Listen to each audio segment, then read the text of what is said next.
தினம் கோயிலை வந்து சுத்தம் பண்ணுவார்.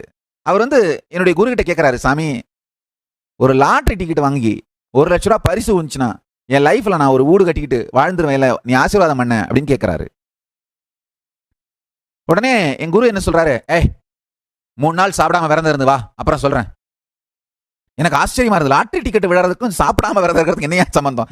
அவன் ஏதோ ஒரு வயிற்று பிரச்சனைன்னு வந்தான், இல்ல கைகால் வலின்னு வந்தான், இல்ல ஏதோ ஒரு உடம்பு பிரச்சனைன்னு வந்தா 2 நாள் விரதம் இரு 3 நாள் விரதம் இருன்னு சொன்னார்னா ஓகே. அவன் லாட்ரியில பரிசு வேணும்னு வந்திருக்கான், அவனை போய் 3 நாள் சாப்பிடாம விரதம் இருந்து வான்னு சொல்றாரே அப்படின்னு. அவன் ஆனா ரொம்ப குருபக்தி உடையவன், அதனால அதே மாதிரி இவர் சொல்ற மாதிரியே 3 நாள் விரதம் இருந்துட்டு திரும்ப வர்றான். இவர் இந்த அடுப்பு கறி ஒண்ணு வச்சுட்டு பக்கத்துல உட்கார்ந்து இருந்தாரு. என்ன கூப்பிட்டாரு, டேய் அப்படின்னாரு. சொல்லுங்க சாமின்னு. பளிச்சுன்னு என் தலைமையில தட்டினாரு. இடி மாதிரி அந்த கரண்ட் சக்தி எனர்ஜி இறங்குச்சு. இந்த கறி எடுத்த கையில வரதை எழுதுறா அப்படின்னாரு.